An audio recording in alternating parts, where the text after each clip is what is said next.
নমস্কার বন্ধুরা, টিঙ্কুর টুকিটাকিতে তোমাদের অনেক অনেক স্বাগত। আমি আবারও উপস্থিত হয়ে গেছি শীতকালীন আরও একটা নতুন রেসিপি নিয়ে। আজ আমি তোমাদের সাথে শেয়ার করতে চলেছি রুই মাছের মাথা দিয়ে বাঁধাকপির ডালনা। এই রুই মাছের মাথা দিয়ে বাঁধাকপির ডালনাটা সকলেই নিশ্চয়ই বাড়িতে এতদিনে অনেকবার করে নিয়েছো। তো আমার প্রসেসটা কি, আমি কিভাবে বানাই সেটাই তোমাদেরকে আজকে দেখিয়ে দেব। তো চলো দেরি না করে দেখে নাও আমি কিভাবে সবজিটা বানাচ্ছি।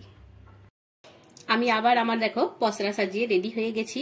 আজকে বানাবো মাছের মাথা দিয়ে বাঁধাকপি। এটা কাতলা মাছ না, রুই মাছের মাথা নিয়েছি আমি, আর একটাই পড়েছিল তো একটা দিয়ে বানাচ্ছি, ভাবলাম তোমাদের সাথে শেয়ার করি। তো এটা আমি যেহেতু মাছের মাথা দিয়ে বানাচ্ছি সেই জন্য এখানে আমি পেঁয়াজ ব্যবহার করেছি, আর এখানে আছে আদা, রসুন আর কাঁচা লঙ্কা পেস্ট করে নিয়েছি, কাঁচা পাকা কাঁচা লঙ্কা দিয়ে। এখানে রেখেছি গাজর, নিয়েছি একটু হারা মটরশুঁটি, আর এখানে নিয়েছি টমেটো কেটে নিয়েছি, আর আলুগুলো দেখো এইরকম বড় বড় কিউব সাইজের কেটে নিয়েছি। আর মেন ইনগ্রিডিয়েন্টস যেটা হচ্ছে আমার বাঁধাকপি। বাঁধাকপিটাকে ভালো করে কেটে আমি ধুয়ে রেডি করে রেখে নিয়েছি। তো চলো এবার কড়াইটা চড়িয়ে দিই। কড়াই চড়িয়ে দিয়েছি, আর কড়াই আমি এখানে পরিমাণ মতো রিফাইন্ড অয়েল দিয়ে দিলাম। প্রথমে আগে মাছটাকে আমি ভেজে তুলে নেব, তার জন্য তেলটাকে ভালো করে আগে গরম করে নিতে হবে। একটু তেলটাকে ভালো করে গরম হয়ে গেলে তারপরে মাছটা ছাড়বো। তেলটা গরম হয়ে গেছে, ভালো করে কড়াইয়ের মধ্যে একটু তেলটা মাখিয়ে নেব। তোমরা পুরো রান্নাটা সর্ষের তেলেও করতে পারো। দিয়ে মাছটাকে ভালো করে এখানে আমি ভাজতে দিয়ে দিলাম। দেখো মাছটাকে একটু উল্টে পাল্টে ভালো করে ভেজে নিয়েছি। আর বাজারে আমার মুড়োটা কেটে দেয়নি, তাই আমি বাড়িতে আমার কাটার যন্ত্র নেই এখন আপাতত, তো সেই জন্য আমি গোটা মুড়োটাই ভেজে নিচ্ছি। তো একে খুন্তিতেই আমি একদম গুঁড়ো করে দেবো, অসুবিধা কিছুই হবে না। তো মুড়োটা ভালো করে দেখো ভাজা হয়ে গেছে, এবার এটাকে তুলে নেব। নিয়ে তেলটা আমি একটু কম করে নেব। তেলটা অনেকটা হয়ে গেছে, তেলটা একটু কমিয়ে নেব। তেলটা অনেকটা কমিয়ে নিয়েছি, এবার এখানে আমি একটু সর্ষের তেল মিক্স করে দিলাম। কারণ সর্ষের তেলে হলে বাঁধাকপিটা আরও টেস্টফুল হয়, তো সেই জন্য তেলটা অলরেডি আমার গরম হয়ে গেছে।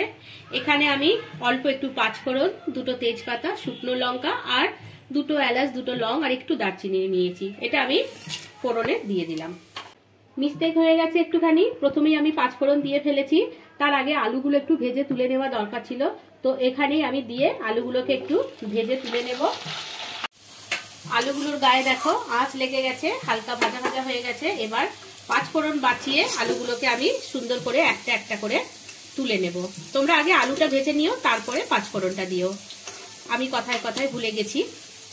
এবার পাঁচফোড়নের মধ্যে আমি দিয়ে দেব যে পেঁয়াজটা কেটে রেখেছিলাম, পেঁয়াজটা দিয়ে দেব। এখানে খুব মিহি করে চপ করার দরকার নেই, মোটামুটি এমনি নর্মাল ভাবে একটু লম্বা লম্বা স্লাইস করে কেটে নেব।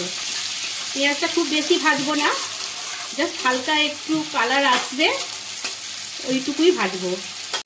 দেখো পেঁয়াজটা ঠিক এইরকম ভাজা ভাজা হবে।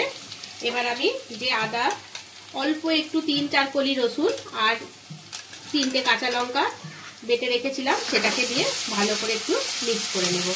মশলাটাকে একটু ভেজে নেব। এটা ভাজা ভাজা হয়ে গেছে। এবার এখানে আমি কুচনো টমেটোটা দিয়ে দেব, টমেটোটাকেও ভালো করে মিক্স করে নেব। এবার এখানে কুচনো গাজরগুলো দিয়ে দিলাম, গাজরগুলো দিয়ে একটু মশলার সাথে মিক্স করে এবার আমি নুনটা এখানে দিয়ে দেব। পরিমাণ মতো নুনটা আমি এখানে দিলাম, ভালো করে আরেকবার মিক্স করে নেব। এবার এখানে ঝালের জন্য আমি একটু লাল লঙ্কার গুঁড়ো দিলাম, ধনে গুঁড়ো দিচ্ছি একটু 2 চামচ মতো, জিরে গুঁড়োও দেবো এখানে আমি 1.5 চামচ, আর দিয়ে দেব কালারের জন্য একটু কাশ্মীরি লঙ্কা গুঁড়ো দিয়ে দেব, আর সব শেষে এখানে আমি দিয়ে দেব হলুদ। দিয়ে মশলাটাকে ভালো করে আগে আমি মিক্স করে নেব সবজিগুলোর সাথে। মশলাগুলো সবজির সাথে ভালো করে কষানো হয়ে গেছে, এবার দিয়ে দেব আমি বাঁধাকপিটা।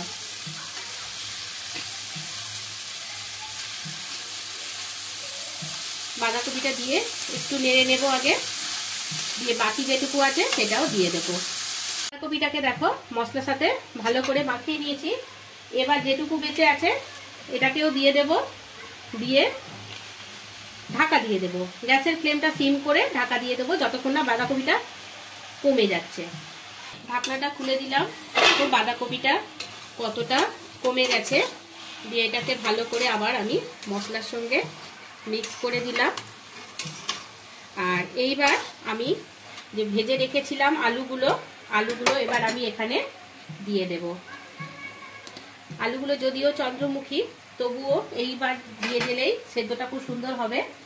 আর মটরশুঁটিগুলো আমি এখানে এবার দিয়ে দেব। মটরশুঁটি আর আলুটা দিয়ে ভালো করে আবার একটু মিক্স করে নেব। আরও একবার ঢাকনাটা খুলে নেড়ে দিলাম। এবার কি করব, এই দেখো আলুগুলো প্রায় সেদ্ধ হয়ে এসছে। এবার এখানটা একটুখানি সাইড করে দিয়ে মাছের মাথাটাকে দিয়ে দেব। এখন দিলে কি হবে, মাছের মুড়োটার মধ্যে রস ঢুকবে বা মাছের যে ফ্লেভারটা সেটা বাঁধাকপির মধ্যে ঢুকে যাবে। আর এইভাবে খুন্তি করে একটু করে আমি ভেঙে দিচ্ছি। আগেই বলেছি একে খুন্তি দিয়েই বাগাবো আমি। এই দেখো, খুব বেশি গুঁড়ো করব না। আমার ছেলে এমনিতেই মাছের মাথা দিয়ে বাঁধাকপি করলে খেতে চায় না, কাটা বাছতে হয় বলে, কিন্তু বাড়ি তো আর সকলে পছন্দ করে, সেই জন্যই বানানো। তো এটাকে আমি গ্যাসের ফ্লেমটা একটু হাই করে দেব, দিয়ে এবার এটাকে একটু হতে দেব। মাছের মাথাটা দিয়ে ভালো করে বেশ মিক্স করে দিয়েছি। এবার এখানে দেখো একটা ভাজা মশলা দিয়ে দিচ্ছি। এটা আমি আগে আমার অন্যান্য ভিডিওতে তোমাদেরকে দেখিয়েছি, তবু আমি বলে দিচ্ছি। এখানে 2টো শুকনো লঙ্কা, তেজপাতা, দারচিনি, মৌরি, জিরে আর ধনে গোটা গোটা, আর এলাচ সবগুলোকে দিয়ে শুকনো খোলায় একটু নেড়ে নিয়ে আর একটা গ্রাইন্ড করে নিচ্ছি। তো এই মশলাটা কিন্তু করে বেশি দিন রাখবে না, তাহলে কি হবে, গন্ধটা চলে যাবে। ওই 1 সপ্তাহ 10 দিনের মতো রেখে রেখে খেয়ে নেবে, দিয়ে আবার করে রেখে দেবে। দিয়ে মশলাটা দিয়ে ভালো করে আবার একটু মিক্স করে নেব। আর বাঁধাকপিটা আমি একটু শুকনো শুকনো করব, কারণ আমাদের সব শুকনো শুকনো খেতে ভালোবাসে। এটা আমার প্রায় রেডি হয়ে এসছে। এবার এখানে একটু আমি চিনি ছড়িয়ে দিলাম, একটু মিষ্টি মিষ্টি খেতে ভালো লাগে। আর দিয়ে দেবো একটু ঘি। বাঁধাকপিতে ঘি দেব না, বাঙালিরা যতই আমার প্রেসার হাই থাকুক তবু একটু ঘি না হলে বাঁধাকপি বেশ জমে না। তো চলো বন্ধুরা এটাকে সার্ভ করে দিই। চলো এবার বাঁধাকপিটা সার্ভ করে দিই। গন্ধ খুব সুন্দর উঠেছে বন্ধুরা। জানি তোমরা সবাই মাছের মাথা দিয়ে বাঁধাকপি এতদিনে হয়তো অনেকবার বানিয়ে ফেলেছো, তবু আমি বলবো যে আমার রেসিপিটা একবার ফলো করে বানাও, দেখো কিরকম টেস্ট লাগে আর কেমন হয়েছে সেটা জানিয়ে আমাকে কমেন্ট করে জানাতে ভুলবে না। আর যদি ভালো লেগে থাকে তো বড় দেখে একটা লাইক করে দিও, আর নিজের ফ্রেন্ড সার্কেলের মধ্যে শেয়ার করো। আর নতুন বন্ধুদের বলছি চ্যানেলটা সাবস্ক্রাইব করে নিয়ে পাশে থাকা বেল আইকনটা প্রেস করে দেবে। নিত্য নতুন রেসিপির আপডেট পেতে তোমাদের সুবিধা হবে, তোমাদের কাছে এসে পৌঁছে যাবে। তো পুরনো বন্ধুদের অসংখ্য ধন্যবাদ। এইভাবেই আমায় সাপোর্ট করো, আমার পাশে থেকো, সাথে থেকো। আবার তোমাদের সাথে দেখা হয়ে যাবে, নিত্য নতুন কোনো রেসিপি নিয়ে চলে আসবো। ততক্ষণ তোমরা খুব ভালো থাকবে, সুস্থ থাকবে। আর ধৈর্য ধরে আমার ভিডিওটা দেখার জন্য তোমাদের অসংখ্য ধন্যবাদ। Thank you so much.